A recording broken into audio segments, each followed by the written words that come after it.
Good evening and welcome back to the Brian Crombie Radio Hour on Saturday Night 60. We just spent the last 40 minutes chatting about the housing crisis in the Greater Toronto Area, Southern Ontario, frankly, all of urban Canada. And I wanted to end it with my 10-point plan on how I think the governments and industry could solve the housing crisis. And we've got to, number one, admit that we've got a housing crisis in the Greater Toronto Area and in Montreal and in Vancouver. We have got a situation where young people today have lost the dream of homeownership, and probably even condo ownership or even small condo ownership, and that it's a tragedy and it's wrong. And what it is it's too many of people that are my age that are NIMBYs that want to keep their single family home dreams without any kind of density nearby. And because of that, we're not building enough housing. Our housing prices have skyrocketed and young people can't get in. And it's wrong. We are building, half to less than a half on a per capita basis of the houses that we were building in the 1970s when I was in high school. And we should double our housing starts, if not triple our housing starts, such that we end up having a supply situation such that housing, if it doesn't go down, at least it doesn't continue to go up at outrageous amounts, and people can start to dream again of home ownership. So here's my 10-point plan. First of all, I think you need to have an as of right zoning right to subdivide single family homes into triplexes or quadplexes. I don't think everyone will do it, but I think a lot of people will think about granny flats and mother-in-law flats and basement apartments. And a lot of people do, because one of the only ways that a lot of people in the Greater Toronto Area today can afford their mortgages is by renting out a basement or a room or building a laneway house or something like that. And this is our property, and we shouldn't have government and neighbors controlling our property as much as they do. So I think that as of right that the Housing Affordability Task Force a year ago argued should exist. I think that San Francisco and Vancouver and Portland, Seattle, et cetera, other cities in North America have put that kind of thing in place. And don't worry, not everyone is going to build basement apartments and granny suites and things like that. But some people that need to will. And I think that this is a way that, older people can afford to stay in their homes by bringing in a roomer, that families can afford to build something for a mother-in-law or granny to stay in the house. And lots of people have basement apartments.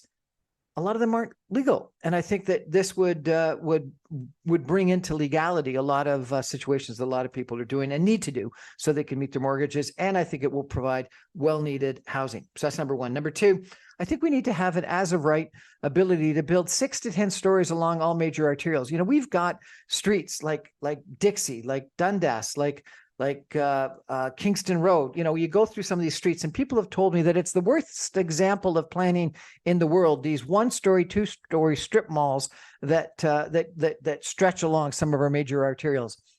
And it doesn't make economic sense to buy them up, to build something unless you can build something substantial. And taking down a 1-story, 2-story strip mall to build 3 stories or 4 stories doesn't work. But 6 to 10 stories might. And, you think about Paris, and lots of people have commented about this. Paris is 6 stories everywhere. And it's not a terrible city. It's a wonderful city. So I think that along major arterials, we should be able to build that greater height. Number 3, and this is the most important one, I think that around transit stations, right now they're talking about 800 meters from a transit station. I think it should be 1 kilometer from a transit station. I think we should dramatically increase the density and the height. And so these major transit zones that the government are currently talking about and the planning people are talking about really should look like, if not Yonge and Eglinton, at least, Yonge and St. Clair or Yonge and Shepherd or something like that.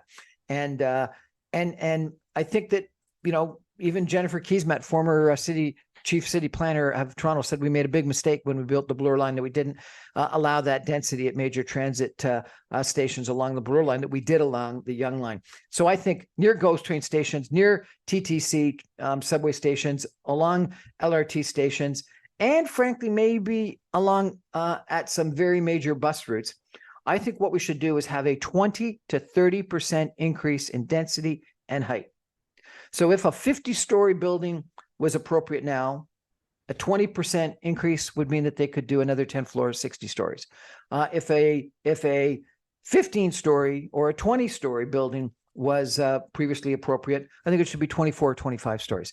And we should put that in place right away, such that people don't have to go to the OT. Because I think what's happening is all these developers are taking their projects to the Ontario Land Tribunal, and they're getting that kind of density approved. And frankly, city planners are saying, you're going to get that approved. Let's get rid of that litigious process, that legal process. Let's just get that stuff built. Every architect I've talked to says that above 6 or so stories, you don't notice the height. And so some of the easiest density we can build is by building 10 stories on top of a 50-story building, and increasing the density by, as I said, 20 to 30%. And I think we should do that right now, as of right, such that we don't have these developers having to go through another planning process or another resubmission or another OLT process. Just do it. I think that we need to have some give back if we do these things, because we need to not only just have a greater supply of housing, we need to have a greater supply of affordable housing. And so I think we should put in place inclusionary zoning. I think it should be 10%, which means that 10% of all you build should be at below market rates. And then I think what we need to do is we need to dramatically reduce the time frame of regulatory approvals. And so I think that the government should use incentives and other vehicles by announcing that they want every municipality to decrease the approval time by 50%. We don't want to make it such that unsafe buildings ever get approved or inappropriate buildings get approved. They still got to go through the same process. But this, hurry up and wait in line shouldn't exist. And so I think what we need to do is we need to have as a target that approval time periods get cut in half. CMHC, Stats Canada, lots of people have done analyses that say that the approval timeframes in Toronto and Vancouver are the longest in all of Canada, and we're the longest in the Western world. No reason why our approval time periods should be so long. Number 6, I think what we need to do is we need to have land that the provincial government, the municipal government, the federal government has put into JVs to build affordable housing. I don't think that government should be necessarily in the business of building housing, but I think if they contribute their land into joint ventures with developers that know how to build, I think that they'll get value out of it, and that might be the incentive that the developer needs to build more reasonable housing. I think that the number 7, the government's plan to take off the GST on rental accommodation. Rental building was smart. I think that the PST should come off it, so no HST, provincial or federal tax on rental accommodation. CMHC has gone from a 2-month delay to a year delay in their approvals of financing for rental apartments, rental construction, and so I think that dramatic increases in employment at CMHC or the reductions in the approval process such that we can get that back to 2 months is the appropriate thing to do. And then I think that we need more skilled workers. If we're going to double the construction of homes, of starts, we need more skilled workers. And the only way to do that is through immigration. And so I think that skilled workers that are in the building trades should move to the front of the line in immigration, so that we can build our workforce back up to where it needs to be, such that you can build. That's my 9th. And then my 10th point is we need more transit, because the only way that it's going to make sense to have people in the 905 commute to work, whether it's in the 905 and the 416, is if we have better transit. And if you take a look at Manhattan, Los Angeles, Chicago, even Dallas, that's building LRT and rail lines, or Paris or London, which are the best examples. All those cities have got networks of transit that make a lot more sense than we have in Toronto.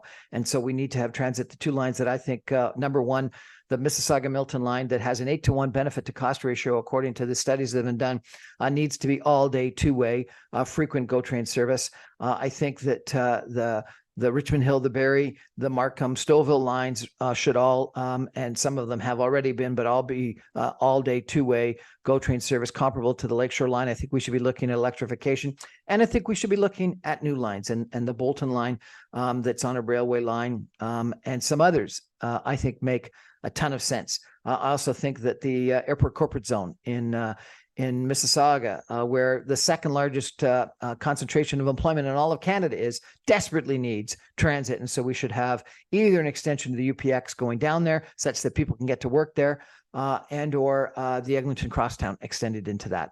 So transit has got to be the solution. We can't be building, double layered expressways that are the other potential solution, or brand new expressways, or frankly, building homes all the way to Alliston if it's going to take people 2 hours to get to work. And so transit, I think, is the final solution, and build density around that transit. So those are my 10-point plan on how to solve the housing crisis. Hope you consider some of those. Thanks again for listening to my show. I really enjoy this opportunity to chat with you. I get to interview some really fascinating people, and like tonight, every once in a while, I get to rant a little bit about how I think some of the problems that we're faced with get to be solved. Anyway, I remind you, I'm on every Monday through Friday at 6 o'clock on 960 AM. You can stream me online at www.saga960am.ca. All my podcasts and videocasts are available after the fact on briancrombie.com. I post my podcasts on Apple, Audible, Speakeasy, SoundCloud, etc. And my videos are Instagram, Facebook, and on YouTube. Check me out. Good night, everybody.